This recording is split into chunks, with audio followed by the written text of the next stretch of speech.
Magandang araw po sa inyong lahat. Ang kwentong inyong mapapakinggan sa araw na ito ay tungkol kay Crispin at sa kanyang lola na si Lola Amor. Matapos silang bigyan ng kanilang yumaong amo ng isang malaking bahay at lupa, ay pinilit silang paalisin ng gahaman at mapanlinlang na kapatid nito na si Roberto. Dahil sa panlilinlang na yon ni Roberto, ay napadpad sila sa isang tagumbaryo kung saan unti-unti nilang binuo ang isang bagong buhay mula sa maliit na lupang iniwan sa kanila. Ngunit sa gitna ng bagong buhay ng maglola, ay muling babalik si Roberto upang bawiin ang maliit na lupa na pagmamay-ari na nila. Hanggang saan ang kayang gawin ni Roberto upang makuha ang gusto nito? At ano ang kayang gawin ni na Crispin at Lola Amor upang protektahan ang isa't isa mula sa kalaban na isang kampon ng kadiliman? Ngunit bago po ang lahat, mga idol, huwag po nating kalimutang mag-subscribe at i-hit ang notification bell sa aking YouTube channel na The Voice Addict at Apong Isaak para sa mas marami pang makapigil hiningang kwentong aswang at katatakutan mula sa mundo ng kababalaghan.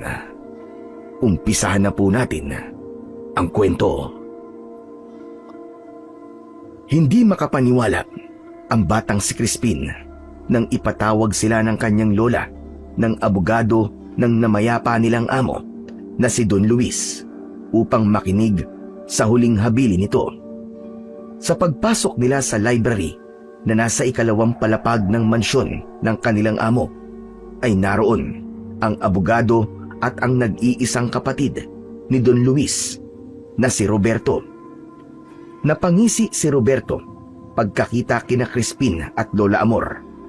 Pinaupo sila ng abogado na agad naman nilang sinunod. Sandali nga, attorney. Anong ginagawa ng maglola na yan dito, ha? Ako na lang ang pamilya ni Kuya Luis, kaya ako na lang ang dapat na nandito. Alam ko na. May uutos ka ba sa kanila? Gusto mo ba ng juice o kaya ng kape? Mawalang galang na. Kasama sila sa last will and testament ng kapatid mo, Roberto. Karapatan nilang marinig ang huling habili ni Don Luis. Sir, sigurado ho ba kayo sa sinasabi nyo? Paano maging kami ng aking apo ay kasama sa huling habili ni Don Luis? Kami ay utusan lamang sa bahay na ito. Yun ang nakalagay dito. At alam ko na kaya yun ginawa ni Don Luis ay kayong dalawa ang nag-alaga sa kanya hanggang sa bawian siya ng buhay. Imbis kasi na ang kadugo niya ang gumawa nun, ay hindi. Teka. Nagpaparinig ka ba sa akin, ha, attorney? Baka nakakalimutan mo na nandito ko at naririnig ko ang sinasabi mo. Maaari bang manahimik na muna kayong lahat para makapagsimula na tayo? Umayos ng upo si Roberto at matalim nitong tinignan sina Crispin at Lolo Amor. Sabay na napayuko ang maglola dahil hindi nila kayang salubungin ang tingin ng kapatid ng kanilang amo. Halos 5 taon nang naninilbihan sina Crispin at Lola Amor sa namayapang si Don Luis. Hindi ito madaling magtiwala, kaya hindi ito kumuha ng maraming kasambahay kahit marami itong pera. Nang magkasakit si Don Luis, ay tanging sina Crispin lang ang nag-alaga dito. Ang nag-iisa nitong kapatid na si Roberto ay hindi man lang dumalaw sa ospital kahit isang beses. Maging sa 3 gabing burol at araw ng libing, ay hindi rin nagpakita si Roberto. Nagtungo lamang ito sa bahay ni Don Luis sa araw na yon para malaman ang nilalaman ng last will and testament ng kapatid nito. Hindi nagtagal ay nagsimula nang ang basahin ng abogado ang huling habilin ng namayapang si Don Luis. Naramdaman ni Crispin ang mahigpit na paghawak ni Lola Amor sa isa niyang kamay. Ako, si Luis G. Santos, na nasa wastong pag-iisip at katawan sa mga oras ng aking pagsusulat nito, ay nagbibigay ng huling habilin bago ang aking pagpanaw. Dahil sa kabutiang loob, katapatan at pangangalagang ibinigay sa akin ng aking kasambahay na si Amor Ramos at ang kanyang apo na si Crispin Ramos, ay aking buong pusong ibinibigay sa kanila ang aking bahay at lupa. Ang aking pera sa bangko ay hahatiin naman ng patas sa mga charity institution na aking sinusuportahan. Si Roberto Santos na aking kapatid ay binibigyan ko ng personal kong relo at mga larawan ng aming kabataan bilang alaala. Ang sino mang magtatangkang baguhin o hadlangan ang habilin kong ito ay tinatanggalan ko ng anumang karapatan sa aking mga ari-arian. Agad na tumayo si Roberto at natakot si Crispin sa galit na rumihistro sa mukha nito. Anong kalokohan ito? Ako ang kadugo niya. Ako ang dapat na makakuha ng bahay at lupa ni Kuya. At hindi ang dalawang yan na walang alam sa batas at sampid lamang rito. Ngunit pasensya ka na, Roberto.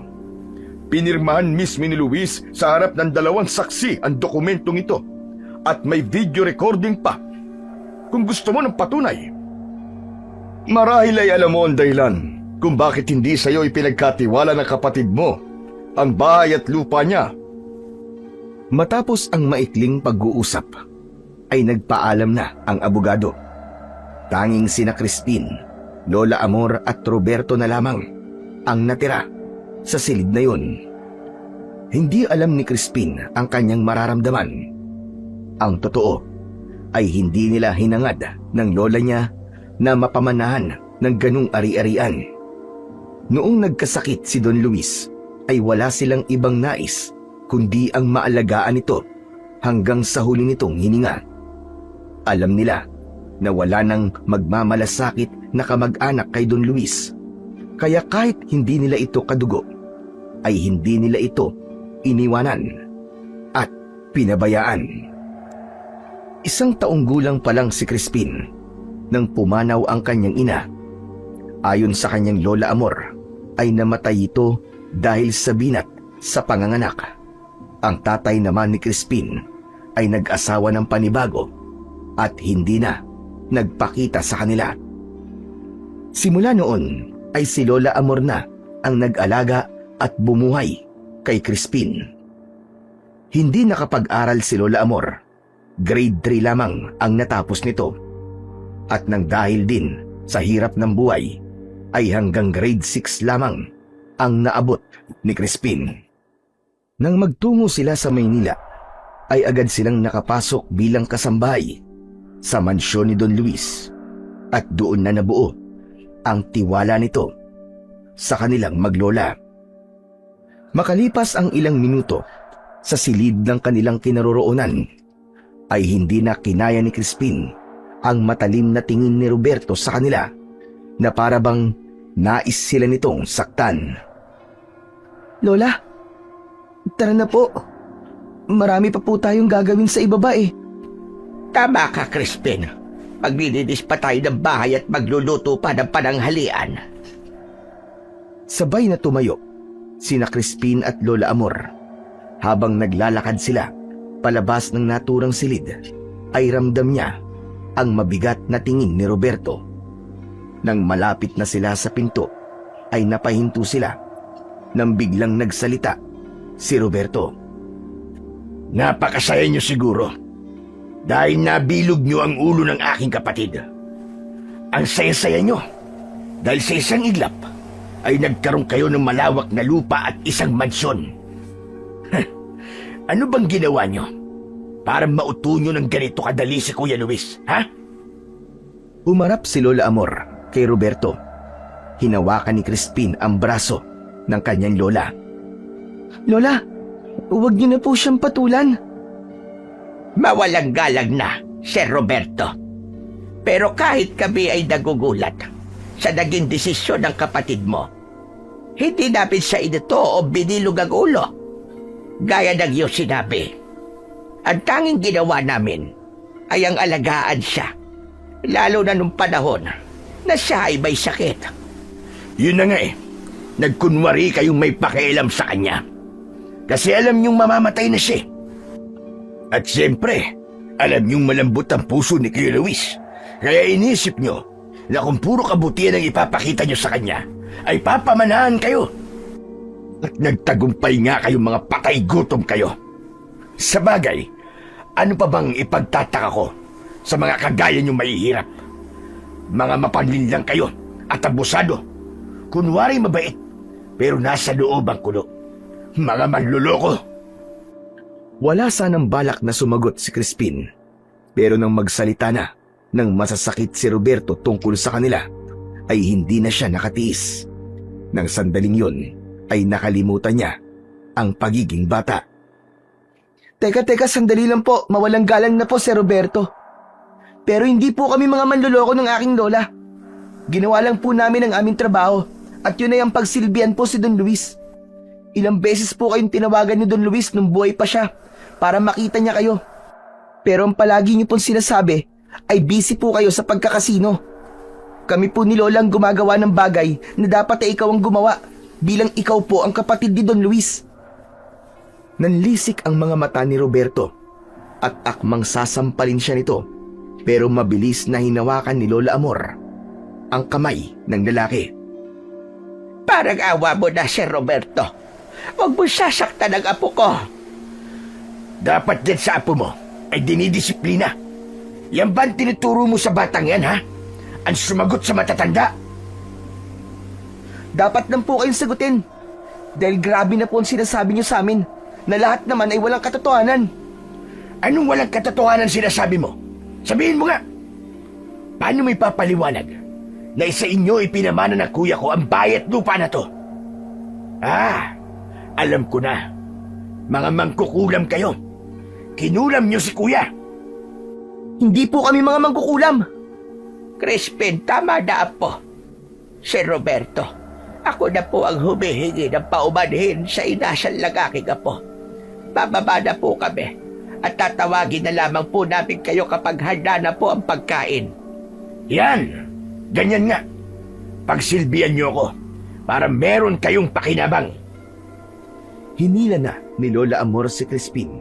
Nagmamadali silang bumaba at dumiretso sa kusina.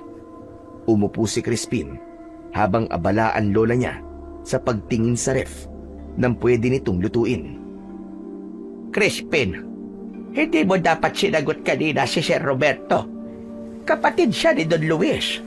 Sa tingin mo ba ay matutuwa si Don Luis kung sinasabihan mo ng gano'n ang kapatid niya? Sa tingin ko po matutuwa pa nga po si Don Luis sa langit eh. Kahit kasi magkapatid sila, ay parang hindi itinuring ni Sir Roberto na kapatid si Don Luis.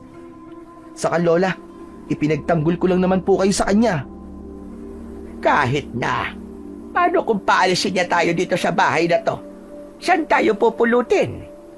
Lola, hindi niyo po ba narinig yung sinabi ni attorney kanina? Sa atin na po ipinamana ni Don Luis tong bahay at lupa niya. Sa madaling salita, ay sa atin na po to. Ito na po ang magiging bahay natin. Kahit na apo, kapatid ni Don Luis si Roberto, ang dapat ay maging mabait tayo sa kanya. Irespeto mo siya dahil mas matanda siya sa'yo. Maging mabait sa kanya? Kahit hindi siya mabait sa atin? Saka ang respeto po, Lola, ay ibinibigay po yun sa taong marunong din rumespeto. Nako, ikaw talagang bata ka. Para kang matanda ko magsalita. Maghiwa ka na lang nga muna ng bawang at sibuyas at uhugasan ko na itong karne. Saka na natin yan pag-usapan. Napalabi si Crispin. Hindi na siya nagsalita pa at sinunod na lamang niya ang utos ng kanyang lola. Pero sa isip niya ay masaya siya dahil sa wakas ay meron na silang bahay na matatawag na sa kanila. Malaking bagay yun para sa kanila ng kanyang lola, lalo na't nahila ng bangko ang lupang kinatitirikan noon ng kanilang bahay Hindi niya akalain na ang kabutihan nila ni Lola Amor ay susuklian ni Don Luis ng ganoon kalaki. Hindi umalis si Roberto sa bahay ni Don Luis kahit malinaw naman na nakalagay sa testamento na pagmamay-ari na ni na Crispin at Lola Amor ang mansyon nito. Araw-araw ay parang nakatapak sa bubog si na Crispin at Lola Amor dahil sa pakikitungo ni Roberto. Hindi ito nakikipag-usap ng maayos at laging may reklamo sa bawat kilos nila. Madalas ay binabastos pa nito si Lola Amor at pinagsasabihan si Crispin na parang hindi sila bahagi ng bahay na yon. Sa kabila ng lahat, pinili ng maglola na manatiling tahimik at matiisin habang hinihintay ang formal na paglipat ng titulo sa kanilang pangalan. Makalipas ang ilang buwan ay muling kinausap ng abogado ang maglola upang ipaalam na pinal at tapos na ang lahat ng papeles.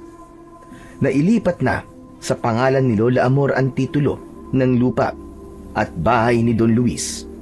Sa mata ng batas, sila na ang ganap na may karapatan at may-ari ng bahay at lupa.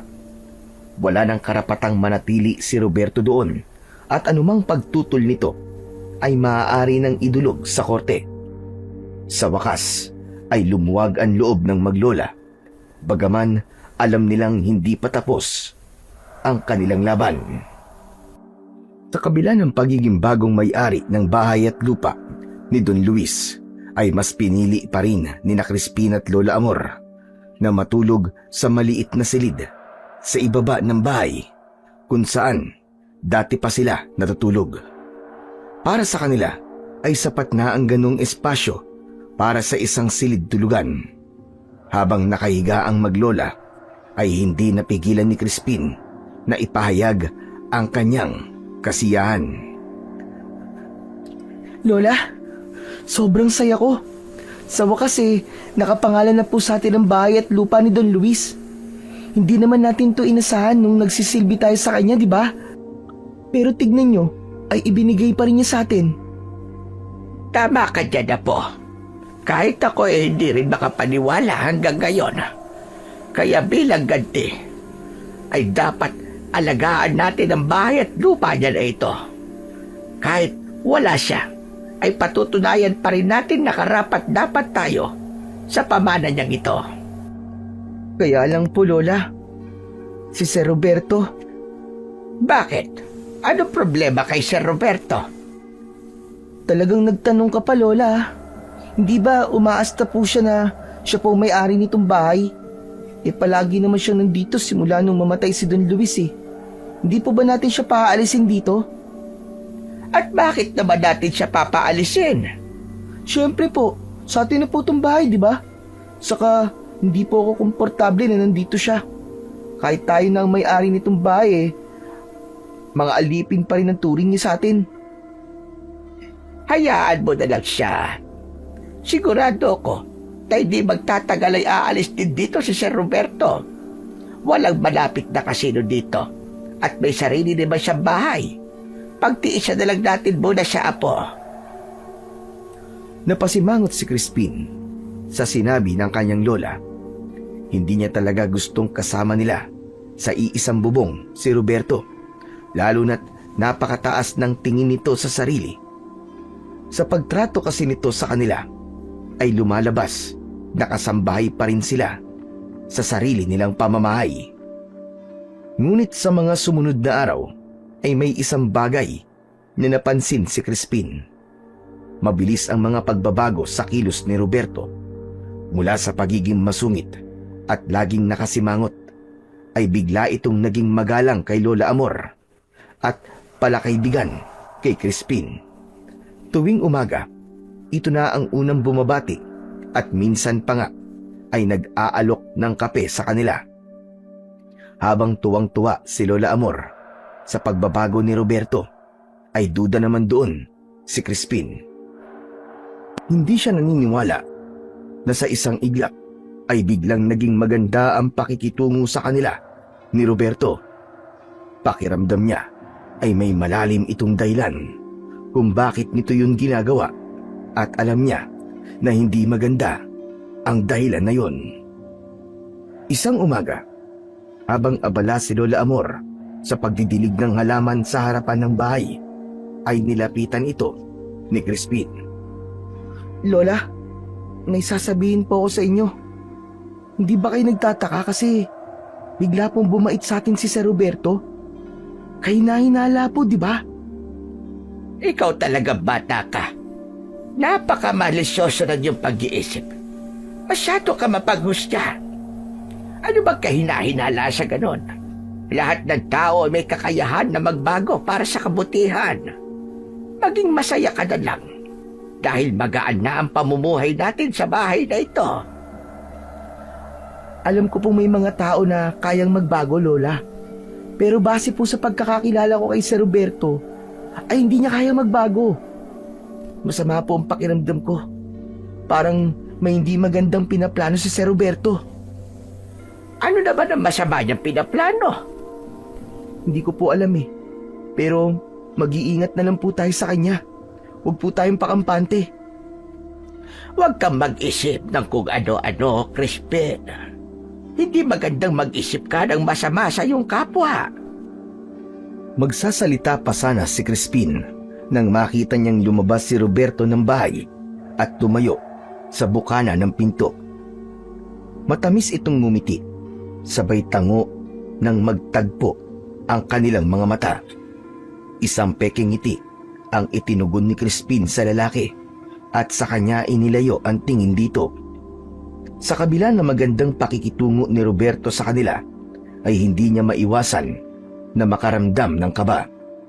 Malakas talaga ang kutob niya na isang pagpapanggap lamang ang kabaitan na ipinapakita sa kanila ng kapatid ni Don Luis. Hanggang isang araw, galing sa labas si Crispin, nakipaglaro siya sa mga bata sa labas. Pagdating niya sa sala, ay naabutan niya sina Lola Amor at Roberto na magkausap sa sala. May nakalatag na mga larawan at mga papeles sa center table. Nagsasalita si Roberto pero hindi niya masyadong naiintindihan ang mga sinasabi nito. Nang makita si Crispin ni Lola Amor, ay matamis itong ngumiti. Andito ka na pala, Crispin. Halika, lumapit ka at meron akong ipapakita sa iyo. Naupo si Crispin sa tabi ng kanyang Lola Amor. Ang una niyang tinignan ay ang mga larawan. Sa larawan ay may isang malawak na lupain na may kalakihang bahay sa gitna na gawa sa semento. Ano po yan, Lola? Lupa yan ng kapatid ko sa isang probinsya. Ipinundar niya yan noon, pero napabayaan na niya. Naisip ko na ipangalan na rin yan sa inyo. Sabi ko naman sa iyo, Apo, mabait na talaga si Sir Roberto sa atin. Tignan mo, ang papeles na ito. Ito ang katibayan na nasa pangalan ko na ang bahay at lupa ni Don Luis sa probinsya. Napirmahan ko na ito kanina habang wala ka. Hindi ba't nakakatuwa? Kapag nagsawa na tayo rito sa syudad, ay may mauuwian na tayong probinsya at meron din tayong bahay doon. Pwede ko po bang basahin ng papeles na yan? Kukunin sana ni Crispin ang papeles na hawak ni Lola Amor. Ngunit mabilis siyang inunahan ni Roberto. Isinama nito yon sa iba pang mga papeles at mga litrato, sabay silid sa isang brown envelope. Saka mo na ito basahin, Crispin. Ipapanotaryo ko muna to. Tapos bibigyan ko kayo ng kopya. May pagdududang tinignan ni Crispin si Roberto. Matapos nitong tumayo, ay agad itong lumabas at kasunod nun ay narinig na nila ang ugong ng sasakyan nito papaalis. Lola, bakit niyo naman po pinirmahan kagad yung papeles na yun? Baka mamaya may kung anong nakalagay dun eh. Binasa sa akin ni Sir Roberto ang papeles na nagpapatunay na sa atin na inililipat ang bahay at lupa ni Don Luis sa probinsya. Binasa ko rin ang unang bahagi at napatunayan ko na totoo ang mga sinabi niya. Kaya huwag ka nang mag-isip dyan ng kung ano-ano. Ibig sabihin, hindi niyo po binasa ang buong papeles? Hindi, kasi naman, napakahaba. Saka medyo malabo na rin ang mga mata ko, Apo. Pero huwag kang mag-alala. At dapat nga'y matuwa pa tayo dahil naipakita talaga ni Sir Roberto na mabait na talaga siya sa atin. Ewan ko po, Lola Amor. Pero, duda pa rin po talaga ako kay Sir Roberto eh. Natawa na lang si Lola Amor sa sinabi na yon ng apo niyang si Crispin. Alam ni Crispin na malaking bagay para sa kanila na meron silang panibagong lupang pagmamayari, ngunit hindi niya maintindihan kung bakit patuloy pa rin siyang nagdududa sa mga kinikilos ni Roberto. Makalipas ang ilang araw, habang nanonood ng telebisyon sina Crispin at Lola Amor doon sa sala, ay nakarinig sila ng ugong ng sasakyan sa labas. Otomatikong tumayo si Crispin at binuksan niya ang pinto. Napakunot ang noo niya dahil may kotse ng pulis na nakaparada sa tapat ng gate. Mula roon ay bumaba si Roberto kasama ang 2 pulis. Lola, tignan niyo po. Bakit kaya may kasamang mga pulis si Sir Roberto? Aba oo nga ano. Ano kaya ang problema? Pumasok si Roberto at ang 2 pulis. Seryoso ang muka ng mga ito na nagdulot ng kaba kay Crispin. Sir Roberto, anong ginagawa po ng mga pulis dito? Amor, nandito kami para ipatupad ang kasunduang pinirmahan nyo. Ilang araw pa lang ang nakakaraan. Ayon sa dokumento, kusang loob nyong inililipat sa akin ang pangalan ng bayat lupa na to ni Kuya Luis. Dahil kapatid niya ako, at bilang kapalit, ay mapupunta naman sa inyo ang maliit na lupa ni Kuya na nasa probinsya. Ito ang titulo ng lupa na yon. Sa inyo na yan, pero kailangan nyo nang umalis ngayon din. Napakunot ang noo ni Crispin. Umigting ang dibdib niya. Tinignan niya si Lola Amor na nakatulala at tila hindi makapaniwala sa narinig. Nanginginig ang kamay ng matanda habang inaabot nito ang titulo na may kasamang ilang dokumento. Naluluwang napatingin si Lola Amor kay Roberto. Pero sir, hindi ganito naging usapan natin. Ang sabi niyo sa akin ay may lupa sa probinsya si Don Luis na ililipat mo ang pangalan ng titulo sa akin. Oo, ginawa ko ngayon. At hawak nyo na ang titulong sinabi mo. Pero hindi mo sinabi na ililipat ko sa inyo ang pangalan ng bahay at lupa kung saan kami nakatira ngayon ng aking apo. Pwede ba, Amor? Huwag kang gumawa ng kwento. Lumapit ka noon sa akin at ang sabi mo ay masyadong malaki para sa inyo ng apo mo ang mansyon na ito ni Kuya Luis. At ang gusto nyo ay ang maliit na bahay at lupa lamang. Kaya naisip ko ang ideya na yon. Tapos kayo rin na nagsabi sa akin na ibibigay nyo na sa akin itong bahay at lupa ni Kuya. Tumatanda ka na talaga, Amor. Mukhang marami ka ng nalalanghap na polusyon dito sa syudad. Sinungaling ka! Wala kayong ganyang pinag-usapan ni Lola. Ang sabihin mo, niloko mo ang lola ko. Pinapirma mo siya sa isang dokumentong hindi niya naiintindihan ng nakalagay. Nagbait-baitan ka para makuha mo ang loob niya.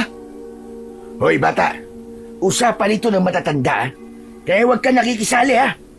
At saka, nandito ka ba nung nag-usap kami ng lola mo? Hindi ba't nasa labas ka ng oras na yon? Pero sir, bakit may mga pulis kapag kasama? Anong gagawin nila sa amin? Sa ngayon, ay wala silang gagawin sa inyo. Pero sa sandaling magmatigas kayong dalawa at hindi pa kayo umalis ngayong araw, ay saka lang sila kikilos para puwersahan kayong paalisin dito. Kaya kung ayaw niyong masaktan, ay mag-empake na kayo at umalis na kayo ngayon din. Magpasalamat na lang kayo sa akin dahil kahit papano ay may lupa pa kayong nakuha mula sa kapatid ko. Aalma pa sana si Crispin Pero hinawakan ni Lola Amor ang balikat niya. Nang tignan niya ang kanyang lola, ay walang tigil ang pagluha nito. Tama na. Tama na, Crispin. Tama na, Sir Roberto. Masyadong malaki ang mansyon na ito para sa ating dalawa. Sir Roberto, hindi mo na kailangang utusan pa ang mga pulis na sapilitan kaming umalis. Dahil aalis na kami ng aking apo ngayon din. Bigyan nyo lang kami ng konting oras para makapag-empake. Mabuti kung ganon. Sige na, bilisan nyo na mag-empake. Dahil ayoko nang makakita ng basura sa aking pamamahay.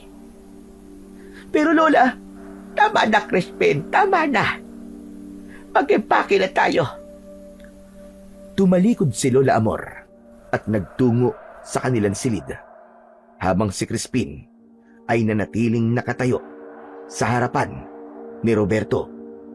Nakakuyom ng mariin ng kanyang mga kamay at matalim ang tingin. O ano pang ginagawa mo dito? Tulungan mo na ang lola mo sa pag-empake. may araw ka rin. May araw ka rin, Sir Roberto. At kung sa tingin mo ay bagay sa'yo ang bigote mo ay nagkakamali ka. Mukha kang bilasang hito. Nanlaki ang mga mata ni Roberto sa sinabi na yon ni Crispin at labis itong napikon. Pero bago pa ito may magawang kung ano, ay mabilis siyang tumakbo kay Lola Amor. Tahimik na nag-empake ang maglola. Iniligay nila sa isang lumang maleta ang lahat ng kanilang mga damit. Ramdam ni Crispin ang bigat sa dibdib ng kanyang lola. Pero wala silang nagawa kundi tanggapin ang pangyayaring kahit kailan ay hindi nila inasahan. Ang bahay na minahal at inalagaan nila, ang mga alaala ni Don Luis at ang tahimik na buhay na unti-unti na sana nilang nabubuo ay nawala sa isang iglap. Umalis silang dalawa ng payapa. Dala lamang ang kanilang mga damit at konting halaga ng perang naipon ni Lola Amor. Habang papalayo sila sa bahay, ay hindi na lumingon si Lola Amor at si Crispin dahil alam nila na masasaktan lang sila lalo. Sa terminal ng bus ay binuklat nila ang envelope na hawak ni Lola Amor at tinignan ang address ng maliit na lupa sa probinsya. Yun na lang ang natitira nilang pag-asa. Wala na silang babalikan sa syudad, kaya't nagpasya silang simulan ang panibagong buhay sa lugar na yon. Bitbit ang pag-asang baka doon ay mas maging tahimik at maayos ang kanilang buhay. Habang sakay ng bus papunta sa lugar kung saan naroon ang lupa ni Don Luis, ay ramdam ni Crispin ang lungkot ni Lola Amor. Alam niya na hindi ito malungkot dahil nawala sa kanila ang bahay at lupa, kundi dahil sa mga alaalang naiwan nila roon. Napatunayan din ni Crispin na importante talaga ang edukasyon sa isang tao para alam nito kung paano nito ipagtatanggol ang sarili kapag napunta ito sa ganong sitwasyon. Makalipas ang napakahabang biyahe, ay bumaba na ng bus ang maglola. Nagtanong-tanong sila sa mga tao hanggang sa nagpahatid na sila sa isang tricycle driver sa mismong lupa ni Don Luis. Halos 1 oras pa ang biniyahe nila bago sila huminto sa tapat ng isang maliit na lupa. Kapwa na pamaang sina Crispin at Lola Amor sa nakita nilang lupa at bahay na nasa kanilang harapan. Hindi yun gaya ng nakita nila sa mga larawan na ipinakita noon ni Roberto. Hindi gaya ng nasa larawan ay isang maliit na kubo ang naroon. May butas pa ang dingding na sawali. Sa paligid naman ay puno ng matataas na talahib na parabang may mga nakatirang ahas. Lola, sigurado ka ba na ito po yung lupa ni Don Luis? Sigurado ako, Apo. Ito yung itinuro sa atin ng mga tao eh. Kung ganun, naloko na naman tayo ni Sir Roberto. Napakasama niya talaga. Hayaan mo na, Crispin. Hayaan mo na. Ang importante, meron pa rin tayong matitirhan. Hindi ba't halos ganyan din ang bahay natin doon sa probinsyang pinanggalingan natin? Kahit na, Lola. Sana'y makarma rin ng Sir Roberto na yun. Manluloko talaga siya. Huwag kang magsasalita ng ganyan, Crispin. Tandaan mo na kahit kasamaan ang ibinabato sa'yo, ay kabutihan pa rin ang ibalik mo. Ang mabuti pa ay maglinis muna tayo bago dumilim. Wala nang nagawa sina Crispin, kundi ang simulan kagad ang paglilinis ng kubo. Matagal bago nila natapos ang paglilinis ng loob ng kubo, ngunit kahit pagod, ay nakangiti silang dalawa sa huli. Sa sumunod na araw, ay maaga silang gumising upang putulin ang mas mataas na talayb sa paligid ng bahay. Ginapas nila yon gamit lamang ang lumang itak. Nang lumiwanag na ang paligid at maaaninag na nila ang kabuuan ng lupang yon, ay napagdesisyonan ni Lola Amor na gamitin ang konting pera nila para bumili ng binhi ng mga gulay. Si Crispin naman ay naglinis ng likod ng bahay kung saan nila inilagay ang biik na nabili rin nila. Habang lumilipas ang mga linggo, unti-unti nilang naramdaman ang ginhawa at katahimikan sa bago nilang tirahan. Dahil sa pagiging magalang at matulungin ng maglola, naging malapit sila sa mga taga-baryo, lalo na sa baklang nagtitinda ng nilupak na si Baby na nakatira sa tapat lamang ng kanilang kubo. Isang umaga, habang nag-aalmusal, ay nagulat ang maglola nang marinig nila ang malakas na boses ni Baby sa labas. Maya-maya pa ay pumasok na ito sa kanilang kubo na may dalang pinggan na may laman na nilupak. Good morning! Good morning po, Lola Amor. Good morning, Crispin. Tamang-tama pa lang arrive ko, no? Nag-aalmusal na kayo. O eto, may dala akong nilupak, ha? Napakarami kasi ng niluto ko, eh. Maraming salamat, Baby. O halika, sabayan mo na kami kumain. Naku, hindi na po, Granny. Diet kasi ako, eh. May sasalian kasi akong beauty pageant diyan sa kabilang baryo sa susunod na Sabado. Mag-watch kayo, ha? Support niyo ako, ha? Beauty pageant? Pagandahan yun, Ate Baby, di ba? Ay hindi, papangitan yon. Beauty pageant ka, di ba? Kaloka ka? Of course, pagandahan. Nagtanong ka pa talaga. Ewan ko sa'yo. Sorry naman. Pero, Ate Baby, seryoso ka ba nasasali ka doon? At bakit naman hindi, Aber? Eh kasi paniguradong matatalo ka lang kung pagandahan ng labanan eh. Alam mo, Lola Amor, cute tong apo mong si Crispin eh. Kaya lang, may pagkapasmado ang bunganga, no? O siya, sige na. Enjoyin nyo na lang ang nilupak ko at mag-go-go-go-go na ako para magtinda. O sige, babush! Nang makaalis na si Baby, ay kinain na ng maglola ang nilupak. Para kay Crispin, ay masaya na siya sa buhay nila ni Lola Amor sa baryo na yon.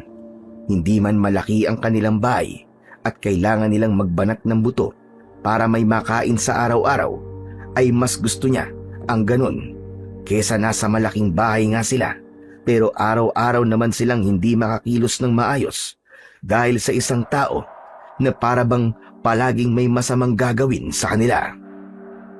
Makalipas lamang ang ilang buwan, ay malaki na ang ipinagbago ng buhay ni na Crispin at Lola Amor sa baryo ng San Lorenzo.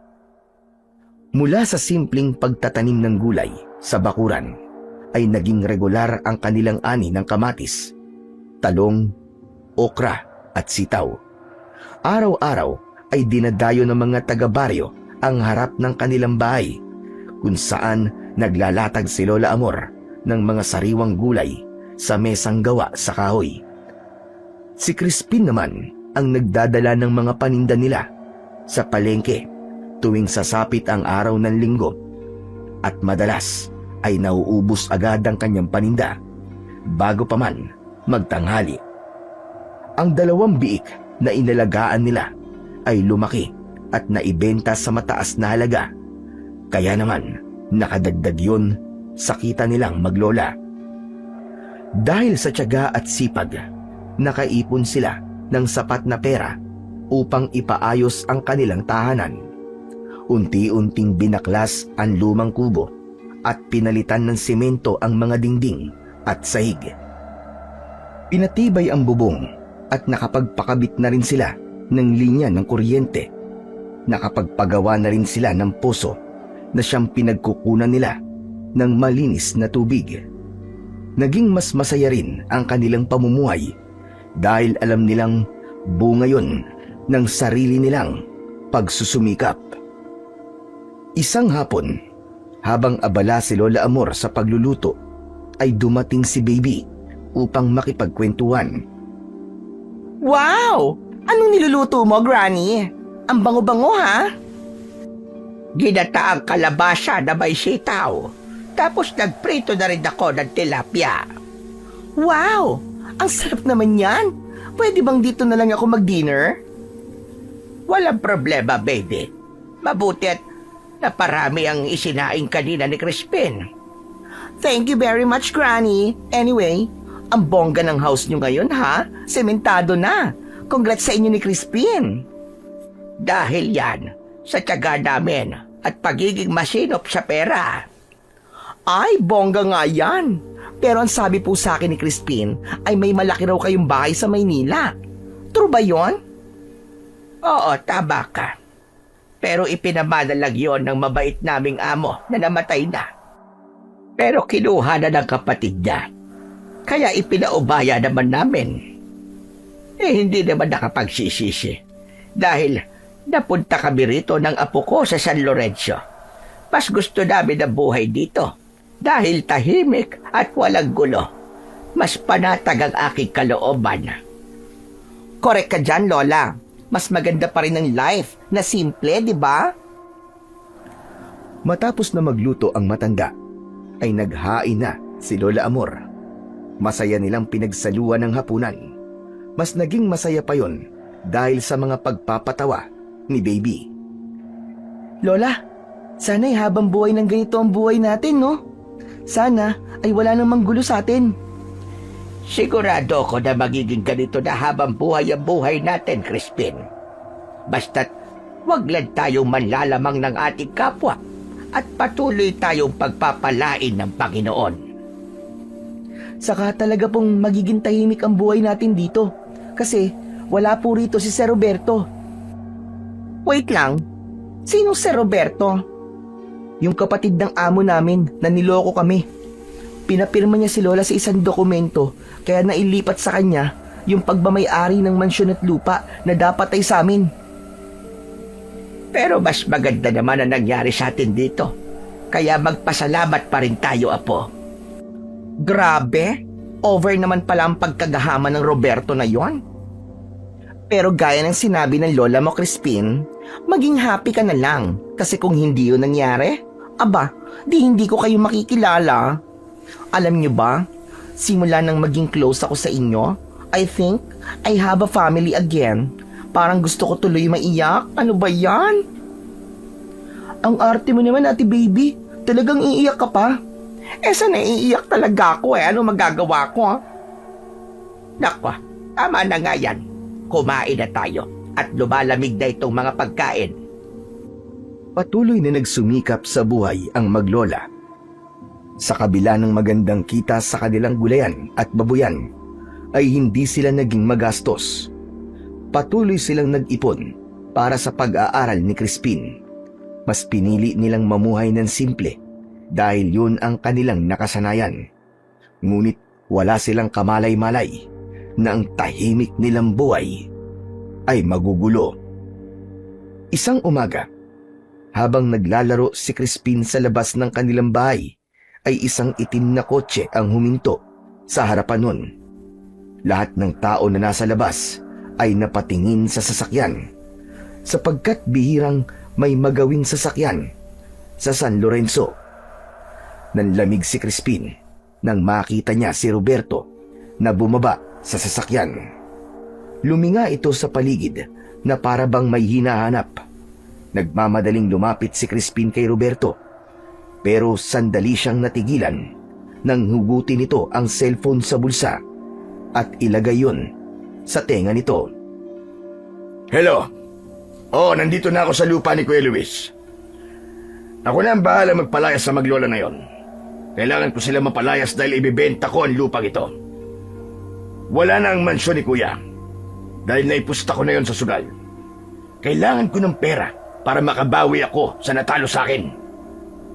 Mariin na naikuyom ni Crispin ang kanyang mga kamay. Kung hindi lang siya bata, ay kanina pa niya pinagsususuntok si Roberto.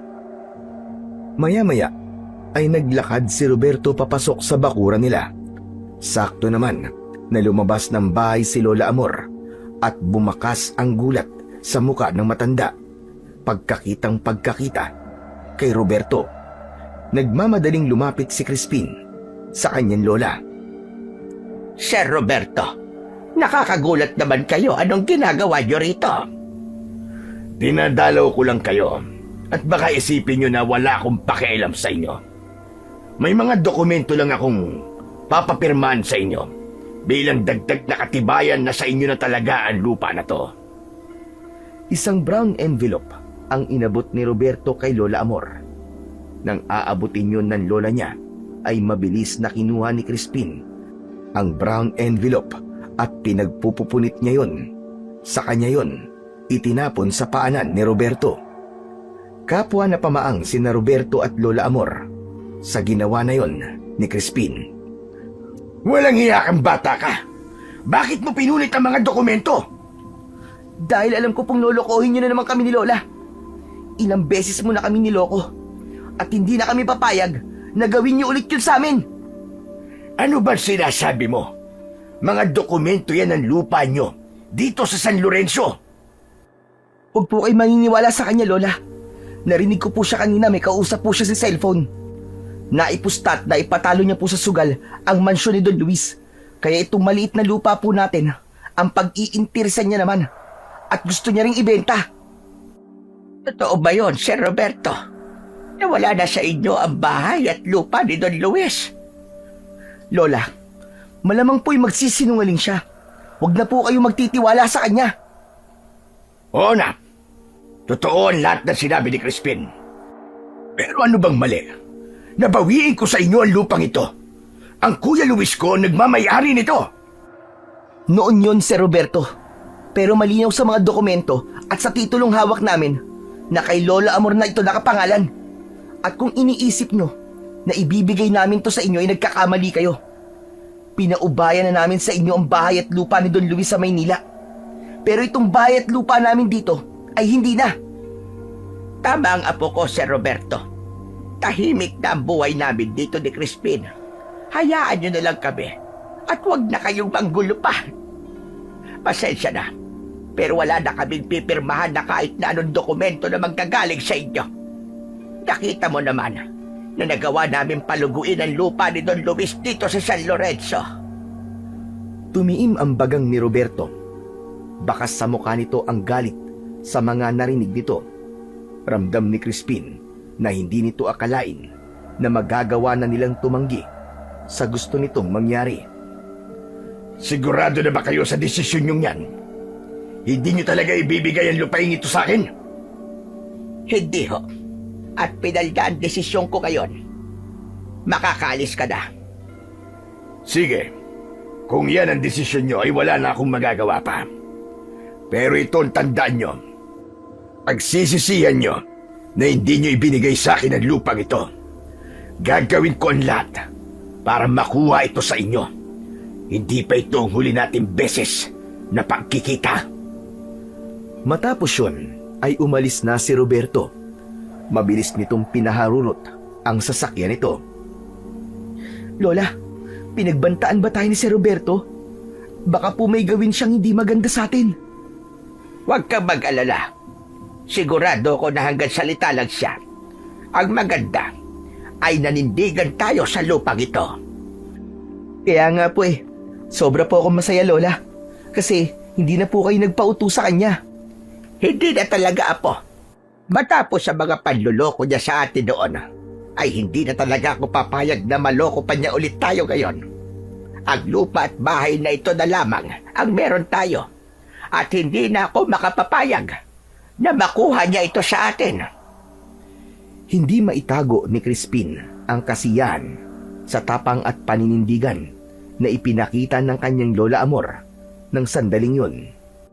Ganun pa man, hindi niya maiwasang matakot, lalo na't tila pagbabanta ang huling sinabi sa kanila ni Roberto. Sa mga nagdaang araw, ay naging handa sina Crispin at Lola Amor sa posibilidad na pagbalik ni Roberto. Ngunit lumipas ang ilang araw, kahit anino ng lalaki ay hindi nila nakita. Kahit paano ay naging kampante na sila at inisip nila na ang huling sinabi ni Roberto ay pawang pananakot lamang. Isang gabi, masayang naglalakad pa uwi sina Crispin, Lola Amor at Baby mula sa isang may kalayuan na baryo. Nakasuot ng itim na gown si Baby habang may korona sa ulo nito. Bitbit nito ang isang malaking tropeyo. Galing sila sa isang baryo kung saan may ginanap na beauty pageant para sa mga baklang gaya ni Baby, at si Baby ang nagwagi. Grabe, hindi talaga ako makapaniwala na ako ang mananalo. Kahit nga ako, Ate Baby, hindi rin po ako makapaniwala na ikaw talaga ang nanalo. Sa bagay, binigyan mo ba naman ng isang bilaong nilupak yung mga hurado eh? Pwede bang kahit ngayon lang isuportahan mo naman ako, Crispin? Saka dapat happy ka kasi nakuha ko ang grand prize na 5,000 pesos. Kaya bukas, ililibre ko kayo ng spaghetti at fried chicken sa bayan. O, di ba, bongga? Nagpatuloy ang masayang kwentuhan ng tatlo. Ngunit lahat sila ay napahinto sa paglalakad nang may nakita silang lalaki na nakatayo sa unahan. Ilang metro ang layo ng lalaki sa kanila at madilim sa kinatatayuan nito, kaya hindi nila maaninag ang mukha nun. Maya-maya ay nagsimulang maglakad ang lalaki palapit sa kanila. Napansin nila na kakaiba ang tindig at paglalakad ng lalaki. Teka lang, lasing ba siya? Bakit pasuray-suray siya? Huwag na lang natin pansinin at lagpasan na lamang natin. Nagpatuloy silang tatlo sa paglalakad. Hindi inalis ni Crispin ang tingin sa lalaking makakasalubong nila hanggang sa halos ilang dipa na lamang ang layo nito, at doon na nila nakita ng malinaw ang nakakatakot na anyo ng lalaki. Maputla ang balat nito at mapupula ang mga mata. Matutulis ang ngipin ng lalaki at ganun din ang mga kuko nito. Naglalaway ang lalaki at tila gutom na gutom habang nakatingin sa kanila. Noon lang nakakita ng ganung nilalang si Crispin. Agad na gumapang ang kilabot sa buong katawan niya at agad siyang nagtago sa likod ni Lola Amor. OMG! Adik yata yan! Hindi yan, adik. Aswang ang isang yan, sigurado ko. Ilang beses na ako nakakita ng aswang noong maliit pa ako. Huwag kayong matakot. Ipakita natin sa kanya na hindi tayo natatakot sa kanya. Lola naman eh. Paano hindi kami matatakot? Aswang pala yan. Diyos ko, bakit naman hindi mo pa tinuloy-tuloy ang swerte ko ngayong gabi? Nanalo na nga ako sa beauty pageant pero mukhang malalapa pa ako ng aswang ngayon. Ang mabuti pa ay umatras muna tayo. Humingi tayo ng tulong sa mga tao. Ngunit bago pa sila makatakas, ay biglang sumugod ang aswang sa kanila. Mabilis ang galaw nun at mas lalo silang natakot dahil sa pag-angil ng aswang na parabang isang mabangis na hayop. Sa isang iglap ay nasa harapan na nila ang nakakatakot na aswang. Nakanganga ito at kitang-kita nila ang matutulis at mahahaba nitong mga pangil. Inagaw ni Lola Amor ang tropeyo na hawak ni Baby, at nang sasakmalin na sila ng aswang, ay buong lakas na inihampas ni Lola Amor ang tropeyo sa muka ng aswang. Umungol ito ng dahil sa sakit. Sa pangalawang beses na pagsunggab ng aswang, ay isinaksak ni Lola Amor ang matulis na dulo ng tropeyo sa dibdib nito. Umalingaw-ngaw ang palaw ng aswang sa katahimikan ng gabi. Napaluhod ito at sinamantala nila ang pagkakataon na yon para tumakbo hanggang sa makarating na sila sa kanilang bahay. Agad nilang isinara ang pinto at sinigurong nakakandado yon. Hanggang doon ay kasama pa rin nila si Baby na katulad nila ay habol din ang paghinga. Grabe, Lola. Ang galing at ang tapang nyo. Akala ko talaga katapusan na nating tatlo eh. Isang manunugis ng aswang ang tatay ko. Kaya kahit paano, ay natuto ko sa kanya kung paano makipaglaban sa mga aswang. Pero Lola naman, bakit naman sa dami-dami ng pwede mong gamitin na panlaban sa aswang tropiko pa? First time ko na nga lang nanalo sa beauty pageant tapos sinira nyo pa yung trophy ko. Kaloka naman kayo, Lola. Hayaan mo na, Ate Baby. Ayaw mo ba nun? Nang dahil sa trophy mo, ay buhay pa tayo ngayon. Sa bagay, may point ka. Lalaban na lang ulit ako sa susunod at sisiguraduhin ko na mananalo ulit ako. Pero baby, may aswang ba talaga dito sa San Lorenzo? Lola Amor, dito na ako ipinanganak at nagdalaga. Pero wala akong nakikita o naririnig na kwento na may aswang dito. As in ngayon lang. First time ko nga makakita ng ganun eh. Kung ganon, saan kaya galing ang aswang na yon? Hindi ko talaga knows, Lola. Pero sandali lang uuwi na ako. Thank God na lang talaga kasi alive and kicking pa tayong tatlo. O sige, pero mag-iingat ka. Bubuksan na sana ni Baby ang pinto nang biglang may kumatok mula sa labas. Malalakas ang katok na parabang naisirain ng kung sino na nasa labas ang pinto. Napayakap sina Crispin at Baby kay Lola Amor. Nalaman nila ang aswang ang nasa labas nang marinig nila ang galit na galit nitong pag-angil. Diyos ko! Talagang sinundan pa niya tayo rito sa Balor! Huwag kayo mag-alala. Ako ang bahala sa kanya. Nagtungo sa kusina si Lola Amor. Pagbalik nito sa sala, ay may dala na itong itak. Lola, kailan ka pa naging Gabriela Silang, ha? Lumapit sa pinto si Lola Amor. Kahit patuloy ang pagbayo ng aswang sa pinto, ay hindi man lang nagpakita ng kahit nakatiting na takot ang matanda. Umalis ka na rito. Hindi kami natatakot sa'yo, demonyo ka. May itak akong hawak. Huwag mong hintayin na lumabas ako dyan at tagain kita hanggang sa maging peno ka.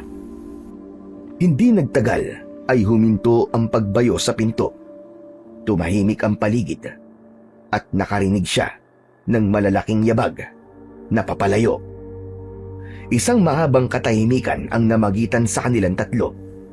Makalipas lamang ang ilang sandali, ay humarap sa kanila si Lola Amor. Wala na siya. Hindi ko na siya nararamdaman. Mukhang natakot siya sa sinabi ko. May aswang radar ka ba, Lola? At nakakaramdam ka ng aswang?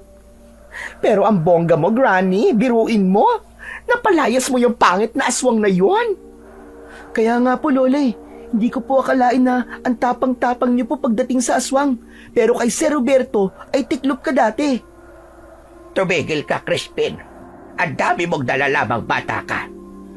Ang importante ay ligtas tayong tatlo. At ikaw, baby, huwag ka nang umuwi. Dito ka na muna matulog. Bukas ng umaga ka na bumalik sa bahay mo at hindi tayo sigurado kung nasa labas pa ang aswang na yon. Nang gabing yon, ay mas lalong humanga si Crispin kay Lola Amor.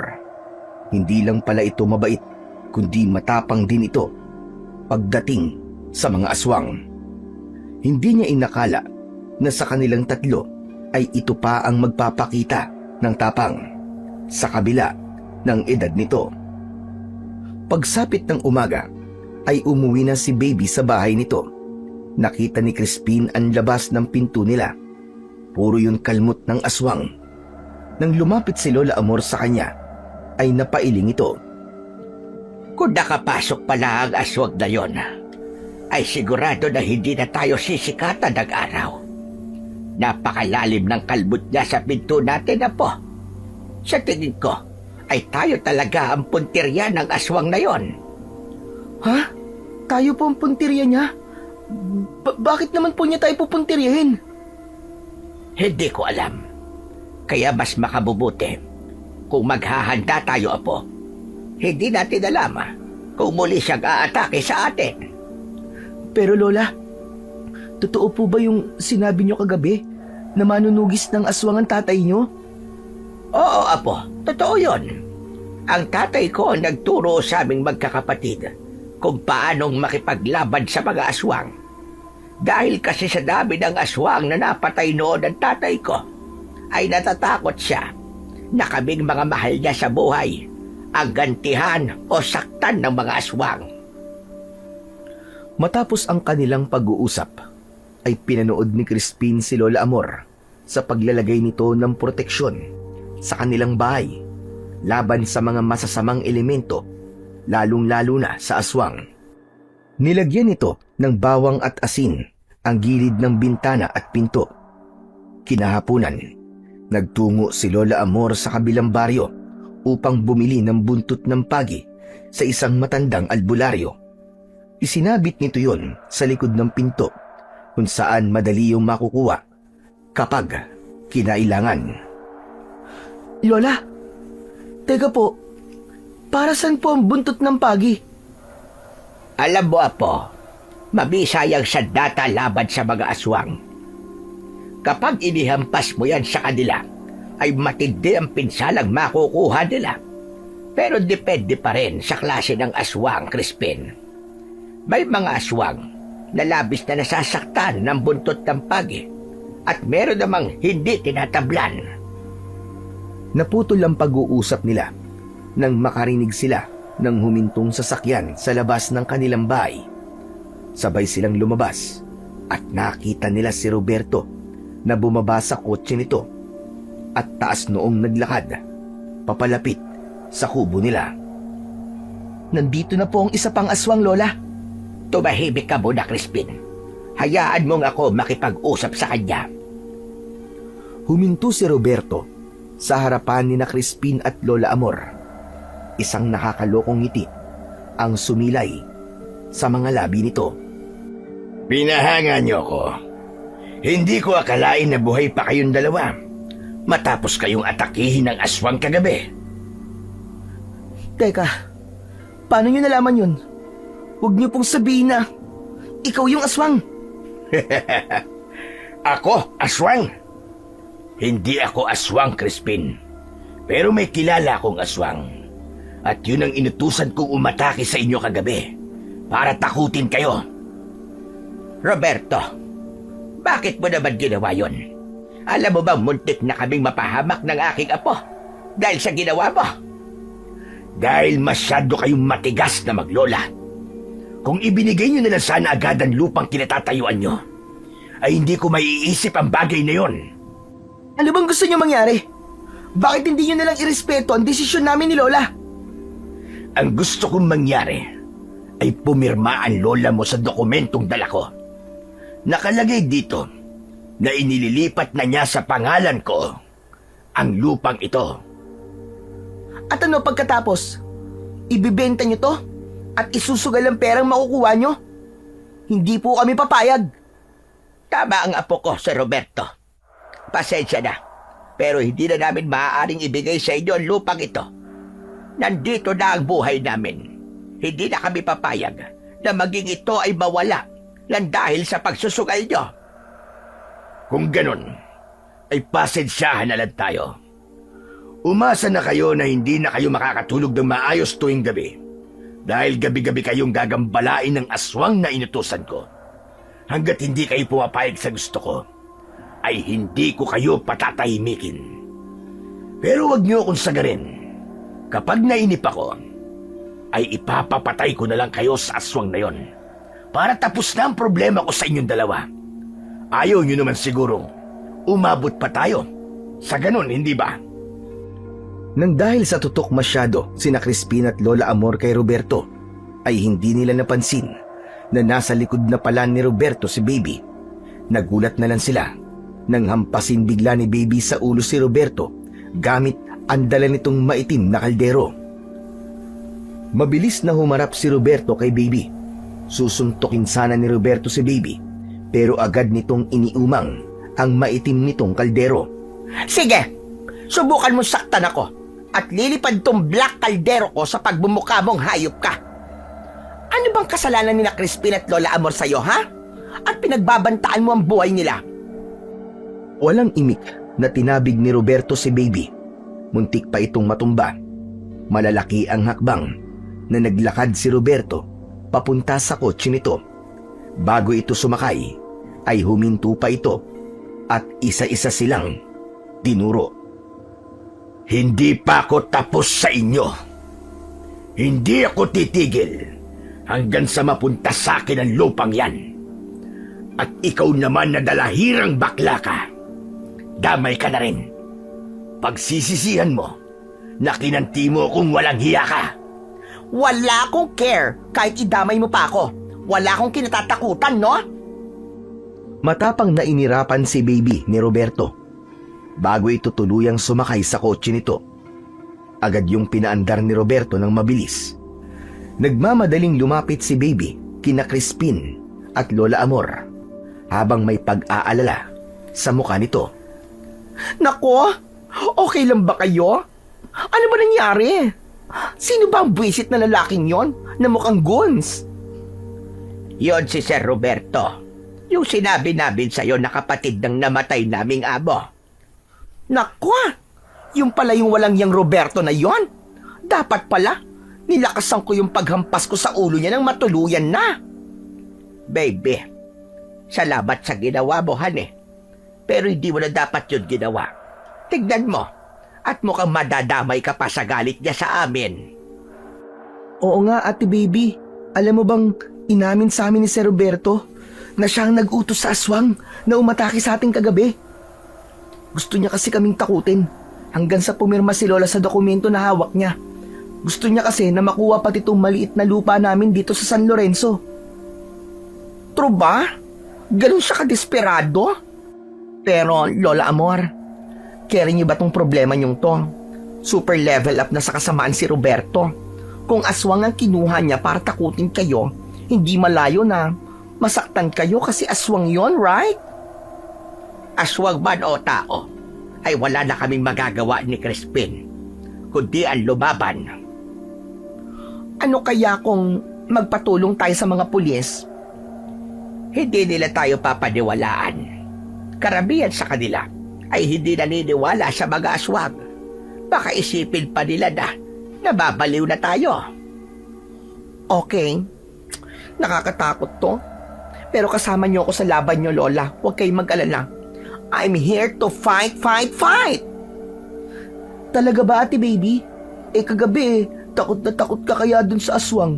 Nauna ka pa nga sa amin sa pagtakbo Paano ba naman First time kong makasight nung aswang.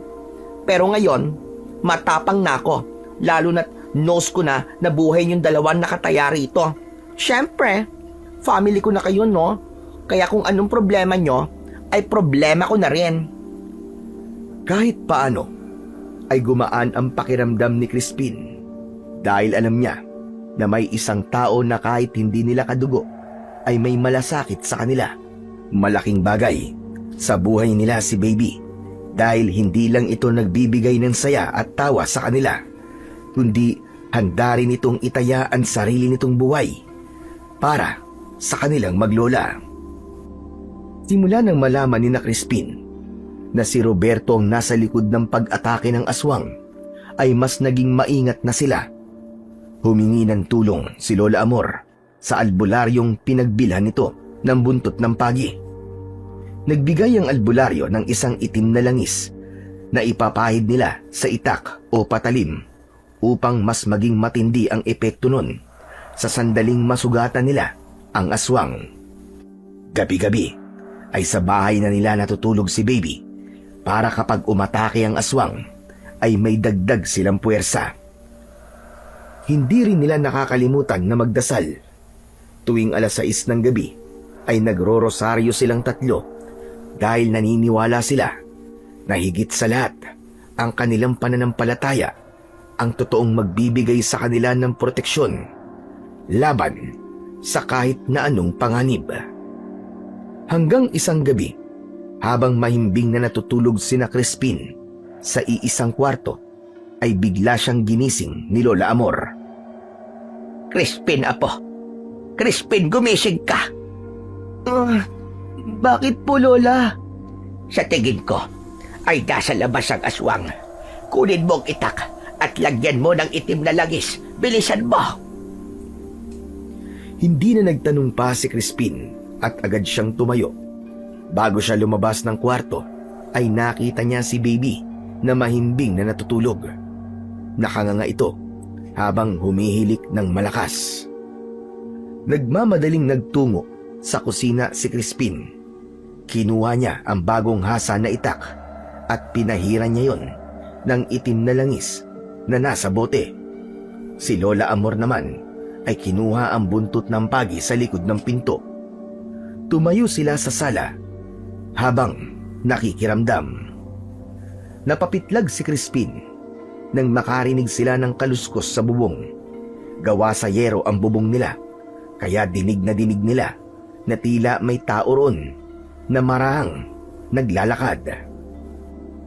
Lola, nasa bubong po yung aswang. Huwag kang matakot, apo. Kapag naramdaman ng aswang na natatakot ka, ay gagamitin niya yon para masaktan ka niya. Ang mabuti pa, ay doon ka magbantay sa pinto natin sa kusina. Ako naman dito sa harapan. Sinunod ni Crispin ang sinabi ni Lola Amor. Nagpunta siya sa kusina at nagbantay sa pinto doon. Nang sandaling yon, ay pilit niyang tinatagan ng kanyang loob. Alam niya na hindi lang dapat si Lola Amor ang matapang, kundi maging siya. Habang nagbabantay sa pinto sa kusina, ay nakarinig si Crispin ng pagniyaw ng pusa sa labas. Maawain siya sa hayop at ang unang pumasok sa isip niya ay baka saktan ng aswang na nasa labas ang pusa. Marang binuksan ni Crispin ang pinto at nang sumilip siya ay isang itim na pusa ang kanyang nakita sa likod ng kanilang bahay. Nakatingin yun sa kanya habang walang tigil sa pagniyaw. Tinignan ni Crispin ang paligid sa labas at wala siyang nakitang senyales na naroon ang aswang, kaya tuluyan na niyang binuksan ang pinto upang kunin ang pusa at ipasok yon sa loob ng bahay. Maingat siyang naglakad papunta sa pusa. Nang nasa harapan na niya ang pusa, ay bahagya siyang yumukod upang kunin yon. Pero bago pa niya mahawakan ang pusa, ay narinig na niya ang pagsigaw ni Lola Amor, kaya natigilan siya at napalingon dito. Crispin, iho! Huwag mong hawakan yan! Pumasok ka rito sa loob! Bilisan mo! Nagtatakang tinignan ni Crispin ang pusa. Nang hilakbot siya, nang unti-unting lumaki ang pusa. Natulala siya sa kanyang kinatatayuan. Sa labis na gulat, ay wala siyang nagawa, kundi pagmasdan ng pusang mas malaki na sa kanya. Sa isang kisap mata, ay naging aswang ang pusa. Isang malakas na sigaw ang kumawala sa lalamunan ni Crispin. Narinig niya ang yabag ng paa ni Lola Amor sa likuran niya. Pero huli na ang lahat dahil mahigpit nang nahawakan ng aswang ang braso ni Crispin. Muli siyang napasigaw nang maramdaman niya ang bahagyang pagbaon ng matutulis na kuko ng aswang sa kanyang balat. Lumuwag ang pagkakakapit ni Crispin sa itak, kaya naman nabitiwan niya yon. Lola! Lola, tulungan niyo po ako! Bitiwan mo ang apo ko, hayop ka! Walang hiya kang aswang ka! Kahit maliit na babae si Lola Amor, ay mabilis itong nakalapit sa aswang. Agad nitong hinampas ang aswang gamit ang buntot ng pagi. Lumata yun sa mukha ng aswang, kaya napasigaw ito sa labis na sakit. Nang mabitiwan ng aswang si Crispin, ay agad siyang hinila ni Lola Amor at itinago siya nito sa likod nito. Kung harapin mo at huwag ang bata. At bakit mo siya sinasaktan, ha? Hindi ba't ang sabi ni Roberto sa'yo ay takutin lamang kami? Sabihin mo sa kanya, kahit anong halimaw o demonyong ipadala niya rito, ay hindi kami papayag sa gusto niya mangyari. Amin ang lupang ito, at hindi namin ipagkakatiwala sa kanya ang natitirang ari-arian ni Don Luis. Isang malakas na pag-angil ang pinakawalan ng aswang habang dumudugo ang mukha nito. Labis na natakot si Crispin. Lola, parang hindi na siya nandito para takutin lang tayo. Parang gusto niya tayong patayin. Huwag kang mag-alala. Hindi ako papayag na mapatay tayo ng halimaw na aswang na yan. Sige, lumapit kang hayop ka. Kung gusto mong punuin ko ng latay ang katawan mo hanggang sa mamatay ka. Nanlilisik ang mga matang sumugod ng aswang, pero sinalubong yun ng malakas na hampas ng buntot ng pagi ni Lola Amor. Muling tinamaan sa mukha ang aswang. Napaatras ito saglit. Naggalit ang mga ngipin nito at sumugod ulit. Tinamaan ni Lola Amor sa braso ang aswang gamit ang buntot ng pagi, pero bago pa muling makagawa ng pag-atake ang matanda, ay nagawa itong kalmutin ng aswang sa balikat. Napaluhod si Lola Amor na agad namang dinaluhan ni Crispin.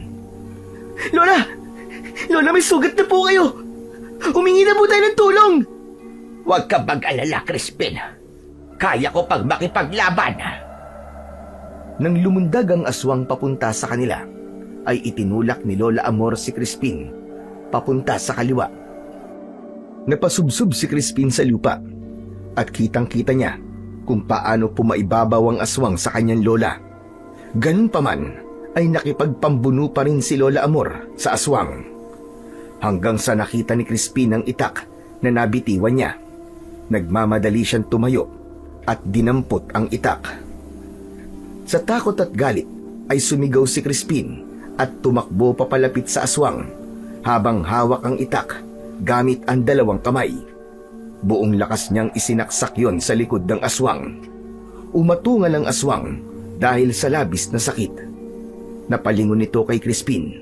Umalis ito sa ibabaw ni Lola Amor at saka mabilis na tumakbo palayo. Tumalon ito sa bakod at naglaho sa talahiban sa likod ng bahay. Nilapitan ni Crispin si Lola Amor na nakaupo sa lupa habang hawak ang sugat sa balikat. Lola, ang dami niyo na pong dugo. Ayos lang ako. Kailangan natin patayin ang aswang na yon ngayong gabi para hindi na siya makabalik pa. Nagpumilit na tumayo si Lola Amor habang si Crispin ay labis ang pag-aalala na inalalayan nito. Nang sandaling yun ay lumabas na mula sa pinto sa kusina si Baby na may rollers pa sa buhok at may dalang kutsilyo. Nasaan na? Nasaan ang aswang na yan? Papatayin ko! Wala na, ate. Nakatakas na. Teka, para ka naman mga pulis sa pelikula, ate Baby. Kung kailan tapos na ang aksyon saka ka naman dadating. Pasensya na. Napasarap kasi ang tulog ko Ay, OMG Lola Amor. Ang dami mong dugo. Napakadramatikong tumakbo si Baby kay Lola Amor. Maigpit nitong niyakap ang matanda. Lola, huwag niyo po kaming iiwan. Diyos ko, huwag niyo po muna siyang kukunin sa amin. Parang awa niyo na po. Malakas na hinila ni Lola Amor ang buhok ni Baby. Aray ko naman, bakit ba yun, Lola? Napaka-OA mo. Hindi pa ako mamamatay. Total gising ka ng lintik ka. Mabuti pang tulungan mo kami ni Crispin na sundan yung aswang sa talahiban. Kailangan natin siya mapatay. Sa tingin ko, ay matindi ang pinsalang nakuha niya nang saksakin siya ni Crispin sa likod. Paniguradong manghihina na yon. Crispin, kunin mo ang flashlight sa kwarto. Bilisan mo. Agad na tumalima si Crispin. Bumalik siya sa loob ng bahay at kinuha ang iniuutos sa kanya na flashlight ng kanyang lola. Nang balikan niya, sina Lola Amor at Baby sa likod ng bahay ay nagsimula na nilang sundan ang mga patak ng dugo ng aswang sa lupa. Hindi inalis ni Crispin ang pagkakatutok ng ilaw ng flashlight sa bawat patak ng dugo. Sinundan nila yon papunta sa matataas na talahiban. Mula sa talahiban ay tumawid ang mga bakas papunta sa masukal na bahagi ng gubat. Doon ay lalo pang lumalim ang katahimikan. Maya-maya pa, sa ilalim ng isang matandang puno, ay nakita nila ang katawan ng aswang. Nakatihaya ito habang ang mga mata ay nakadilat. Napayakap si Baby kay Lola Amor. Lola, ayan na! Ayan na ang monster! So scary! Alam ko, baby. Nakikita ko. Hindi ako bulag. Nagsimulang maglakad si Lola Amor papunta sa aswang, pero hinawakan ito ni Crispin sa braso. Lola, baka buhay pa yan. Baka nagpapatay-patayan lang yan. Sa tingin ko ay patay na siya iyo. Pero kailangan natin baka siguro. Sinamahan ni Crispin si Lola Amor sa paglapit sa aswang. Doon nila nakita ang napakaraming dugo sa likod nito. Inilapat ni Lola Amor ang daliri nito sa liig ng aswang. Ano, Lola? Patay na ba siya? Patay na ba ang aswang? Oo. Patay na siya, Crispin. Sa tingin ko, ay masyadong maraming dugo ang nawala sa kanya. At yon ang kanyang ikinamatay. Teka, ibig sabihin ba napatay na natin ang aswang? Wow! Ang galing naman natin! Fabulous! Kami lang ni Lola, Ate Baby. Hindi ikaw. Tulog ka kaya nung nakipaglaban kami sa aswang na yan? Hindi ba pwedeng kasali na rin ako, ha? Hindi. Kami lang ni Lola nakapatay sa aswang, no? Tumahimik na kayo. At huwag na kayo magtalo. Ang mahalaga ngayon ay patay na ang aswang. Sigurado ko, natitigilan na tayo ni Roberto. Dahil malalaman niya na kahit aswang pa ang ipadala niya, ay hindi tayo titiklop sa kanya kahit na anong mangyari. Ano na pong gagawin natin sa katawan ng aswang na to, Lola? Hayaan na lang natin siya rito. Tara na, at umuwi na tayo. Nauna nang naglakad si Lola Amor pabalik sa kanilang bahay. Bago tuluyang umalis si Crispin, ay sinulyapan muna niya sa huling pagkakataon ang walang buhay na katawan ng aswang. Sa kabila ng mga sugat na natamo nila ng kanyang lola, ay magaan na ang kanyang pakiramdam. Dahil sa wakas ay wala ng aswang ang manggagambala sa kanila tuwing gabi. Sigurado rin siya na tama si Lola Amor na kapag nalaman ni Roberto na napatay na nila ang aswang, ay magdadalawang isip na itong gawan sila ng masama dahil napatunayan nila na kahit alagad pa ng dilim ang ipadala nito, ay hinding-hindi sila matatakot at magpapatalo. Lumipas ang halos 1 linggo na tahimik na ang mga gabi ni na Crispin at Lola Amor. Wala nang aswang ang nanggambala pa sa kanila. Hindi na rin nagpakita pa si Roberto sa kanila. Sigurado sila na alam na nito na patay na ang aswang na inutusan nito para sila ay takutin at patayin. Kaya nawala na ang pangamba kay Crispin. Nakakapagtrabaho na sila ng maayos at nakakatulog na sila ng mahimbing tuwing gabi. Isang umaga, habang abala sa paglilinis ng kulungan ng mga baboy, ay kinausap ni Crispin ang lola niya.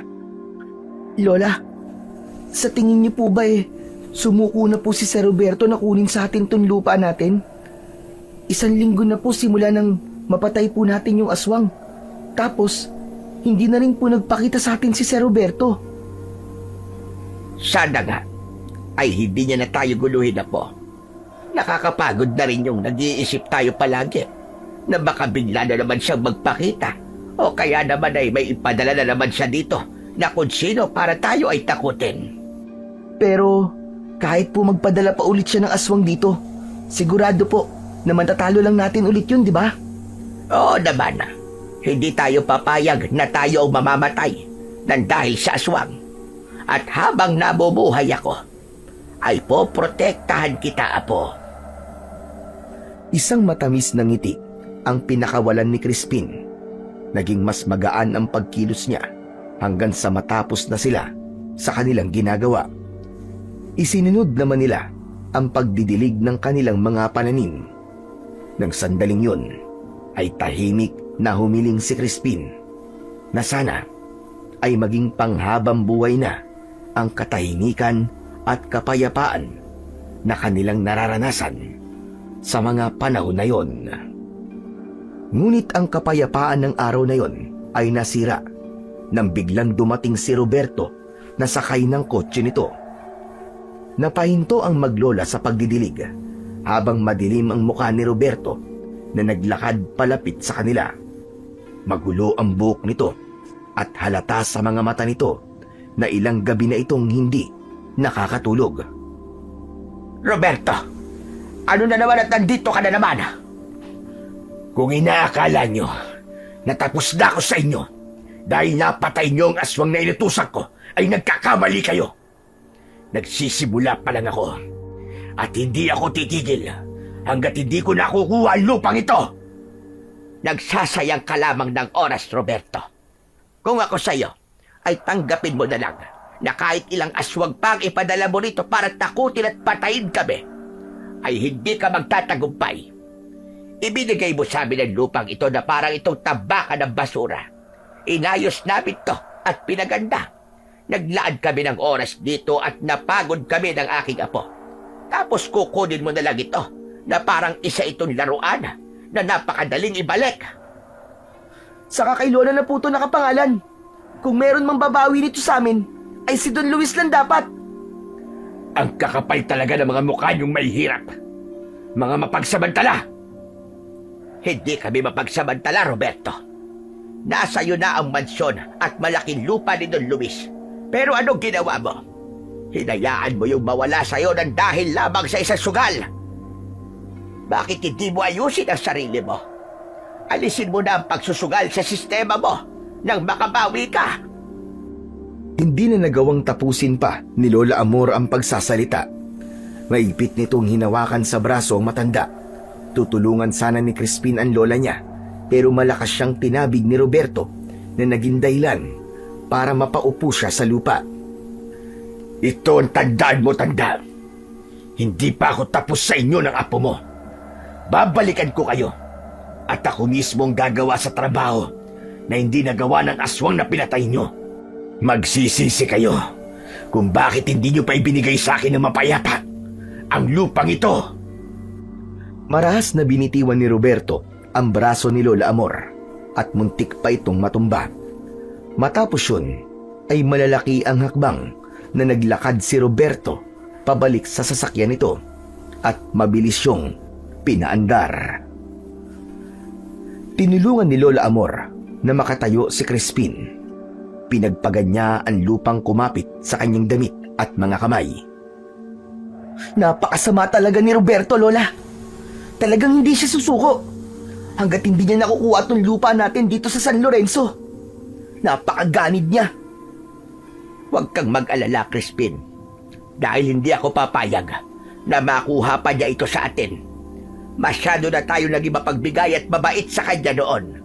Panahon na para ipakita natin sa kanya na kahit wala tayong pinag-aralan, ay kaya nating lumaban ng patas. Umiim ang bagang ni Christine, ngunit hindi niya maiwasan na muling makaramdam ng takot. Mukhang pinagpahinga lang pala sila ni Roberto ng ilang araw. Pero ang totoo ay tuloy pa rin ito sa panggugulo sa kanila. Nang dahil sa muling pagbabanta ni Roberto, ay hindi na naman naging kampante sina Crispin at Lola Amor. Ikinuwento nila ang bagay na yon kay Baby habang kasama nila itong nanonood ng telebisyon isang gabi sa kanilang bahay. At gaya ng inaasahan ni Crispin, ay tila mas galit pa sa kanila si Baby. Nako! Hindi pa rin pala sumusuko ang Roberto na yon. Talagang hindi siya titigil hanggat hindi niya nakukuha ang lupa niyo, no? Pero di ba, siya na nagbigay nito sa inyo? Tapos bigla niyang babawiin kung kailan napaganda niyo na ang lupang ito. Gusto niya siguro itong ibenta kasi wala na siyang pansugal. Grabe din siya, ha? Magbibisyo-bisyo siya tapos hindi naman pala niya kaya. Pero hindi po ba nakakatakot na nagbanta na naman siya sa inyo? Tama ka. Yun nga ang ikinakatakot namin ngayon ni Crispin. Baka magpadala na naman si Roberto ng aswang dito upang guluhin tayo. Hala? Bakit? May yukbo siya ng mga aswang at ang dali-dali niya magpadala ng aswang dito, ha? Hindi namin alam, baby. Sadyang ganon kapag desperado ng isang tao. Lalo na't may mga koneksyon sa mga nilalang ng kadiliman. Lahat ay kaya niyang gawin kahit ang sa tingin natin ay imposible. Sinabi mo pa, Granny. But anyways, paggamit muna ako ng banyo, ha? Kanina pa puputok ang pantog ko, eh. Pinipigilan ko lang kasi ang sarap ng kwentuhan natin. Sige, maiwan ko muna kayo dyan. Tumayo si Baby at nagtungo sa banyo ni na Crispin na nasa likod ng bahay. Habang nakatutok sila sa telebisyon, ay nagkatinginan sila nang biglang sumigaw si Baby. Agad silang napatakbo sa likod ng bahay at laking gulat nila nang makita nila si Roberto na nasa likod ni Baby. Nakasakal ang braso ni Roberto sa leeg ni Baby at tila wala na sa sariling katinuan si Roberto. Wala itong kahit na anong dalang patalim o baril. Lola! Help me! Bigla na lang sulpot ang hayop na to paglabas ko. Tulungan niyo ako! Aray, nasasaktan ako! Tumigil kang bakla ka! Papatayin kita! Pipilipitin ko leg mo! Please, please, please, don't! Don't kill me! Roberto, pakawalan mo si Baby. Wala siyang kasalanan. Tayong dalawa ang mag-usap. At anong pag-uusapan natin, amor? Wala na tayong dapat pag-usapan pa. Ilang beses ko na kayo kinausap. Pero ayaw nyo pa rin ibigay sa akin ang lupang ito. Akala nyo ba ay nagbibiro lang ako? Nagsabihin ko na ako ang tatapos ng trabaho ng aswang na yon? Pwes hindi ako nagbibiro. At tatapusin ko na ito ngayon. Kinabahan si Crispin habang nakatingin sa mga mata ni Roberto. Kakaiba ang panlilisik ng mga mata nito ng gabing yun. Parang may kakaiba rito pero hindi niya matukoy kung ano. Inakala ni na Crispin na nakakagulat na ang biglang pagdating doon ni Roberto. Ngunit mas lalo pa silang nagimbal nang unti-unting nagbago ang anyo nito. Mula sa pagiging tao ni Roberto ay naging isa itong nakakatakot na aswang. Pulang-pula ang nanlilisik nitong mga mata na animoy nagbabagambol ang apoy at nagngangalit ang matutulis nitong mga pangil. Mabagil langit! Isa kang aswang! Tama ka, tanda! At ginawa ko ito para ako na ang mismong pumatay sa inyo! Pero, paanong nangyari na aswang ka? Noong gabing kinalaban niyo ang aswang at tumakbo siya sa gubat ay nandito ako. Sinundan ko ang aswang at bago siya namatay ay ipinasa niya sa akin ang pagiging aswang niya.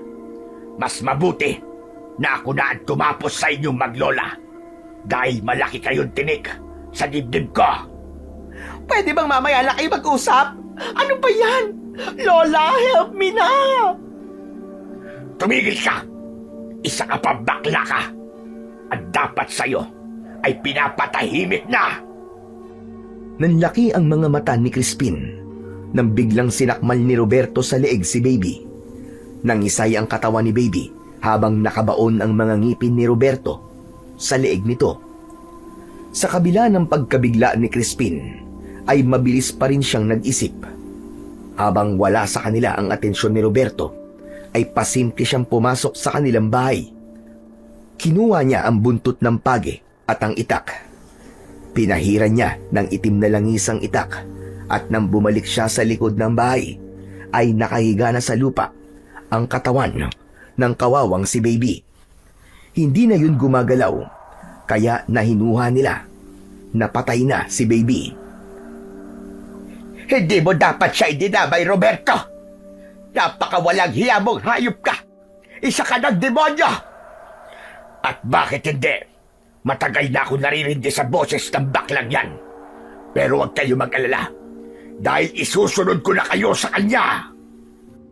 Nang humakbang si Roberto, palapit, ay matapang itong hinarap ni Crispin. Itinutok niya rito ang itak, habang ang buntot ng pagi ay inabot naman niya kay Lola Amor. Hindi mo kami mapapatay! Baka nakakalimutan mong pinatay namin yung aswang na pinadala mo rito! Huwag niyo kong itulad sa kanya.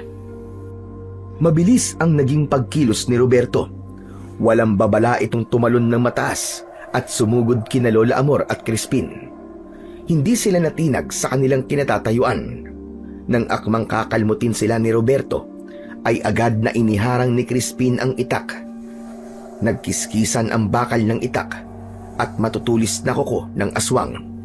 Si Lola Amor naman ay mabilis na inihampas ang buntot ng pagi sa tagiliran ni Roberto, dahilan upang mapasigaw ito at umurong sandali. Kahit pagtulugan niyo pa ako, ay hindi niyo ako matatalo. Tumigil ka na, Roberto. Hindi mo dapat yung ginawa sa iyong sarili. Pagsisisihan mo lang na naging aswang ka. Kung ito lang ang tanging paraan para mapatay ko kayong dalawa at mapunta sa akin ang lupang ito, ay wala akong pagsisisihang mararamdaman. Hindi pa rin huminto si Roberto at tila mas naging mabangis pa ito. Muli itong sumugod. Sa pagkakataon na yun, ay nakita ni na Crispin na mas naging mabilis ang paggalaw ng aswang. Hindi na nila namalayan na nasa harapan na ito ni Lola Amor. Bumaon ng kuko ni Roberto sa tiyan na matanda at kasunod nun ay inundayan ito ng malakas na suntok sa sikmura si Lola Amor. Napahandusay si Lola Amor sa lupa habang hawak pa rin ang buntot ng pagi, pero kitang-kita sa mukha nito ang kirot. Sumugod si Crispin at sinubukan niyang tagain sa katawan si Roberto, pero naisalag nito ang braso nito. Napaatras si Roberto at umalulong dahil sa labis na sakit, pero agad ding bumawi. Sa isang iglap, sinuntok nito si Crispin sa dibdib.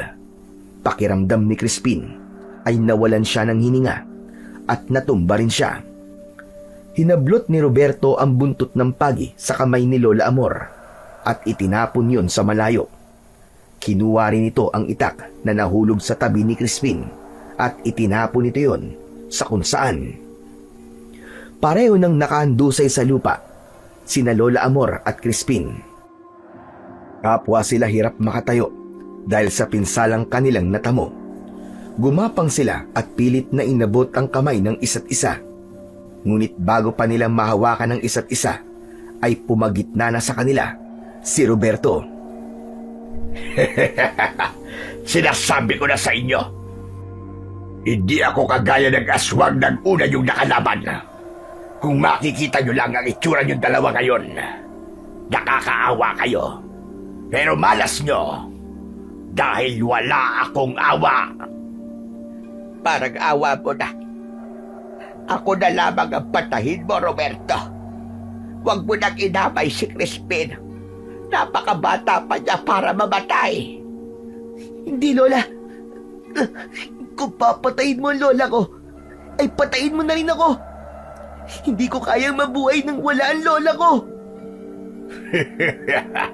Talagang nagawa niyo pang magdrama kahit mamamatay na kayong dalawa. Huwag na kayong magtalo. Dahil parehas ko kayong papatayin. Pero sino nga ba sa inyo ang aking uunahin? Maawa ka, Roberto. Ako na lamang ang patayin mo. Tumahimik ka, tanda. Mas maganda siguro na ang apo mo na lang ang unahin ko. Gusto kong makita ang reaksyon mo habang unti-unti ko siyang pinapatay. Marahang humarap si Roberto kay Crispin. Pinilit niyang tumayo, pero ramdam pa rin niya ang paninikip ng kanyang dibdib. Patuloy sa pagmamakaawa si Lola Amor. habang umiiyak. Pero ramdam na ramdam ni Crispin na kahit na anong gawin o sabihin ni Lola Amor, ay desidido na si Roberto na patayin silang dalawa. Nang sandaling yun, ay nawalan na ng pag-asa si Crispin.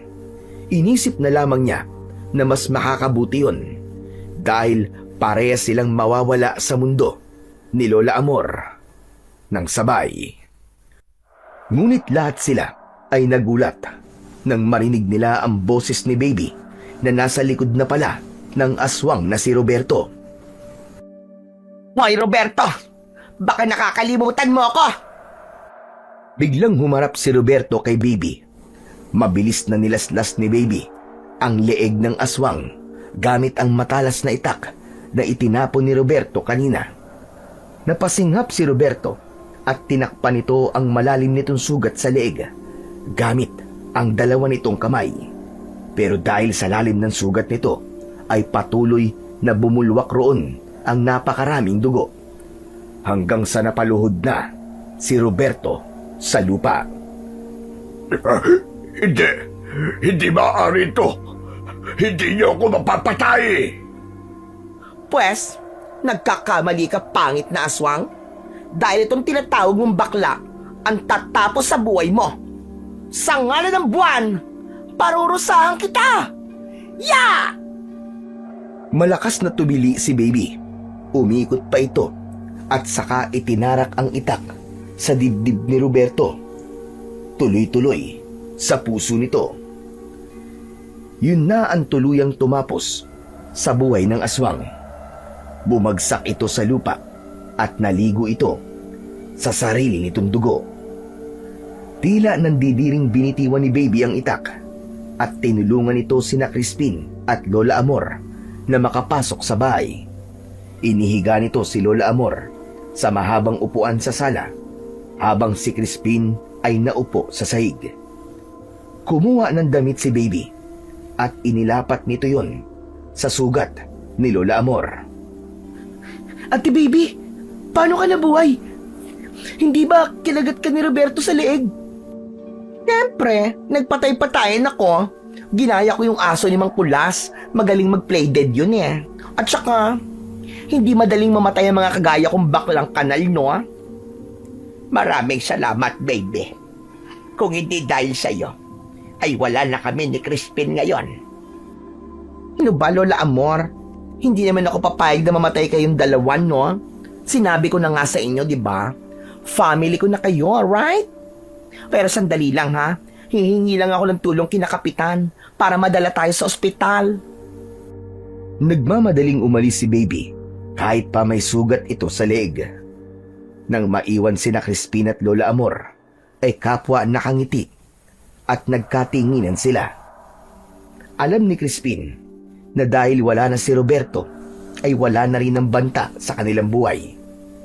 Sigurado siya na ang gabing yun na ang simula ng mas tahimik at mas payapa nilang buhay sa maliit na baryo ng San Lorenzo. Hindi nagkamali si Crispin dahil simula noon ay naging tahimik na ang buhay nila ng kanyang Lola Amor. Nang gumaling na ang sugat ng kanyang lola, ay bumalik na sila sa pag-aalaga ng kanilang mga tanim at baboy. Si Baby, na buong tapang na tumulong sa kanila sa gitna ng panganib, ay mas lalong naging malapit sa kanila. Araw-araw ay puno ng tawanan at kwentuhan ang harapan ng kanilang bahay. At sa lugar na yon ay tuluyan na nilang nahanap ang kapayapaang matagal na nilang hinahangad.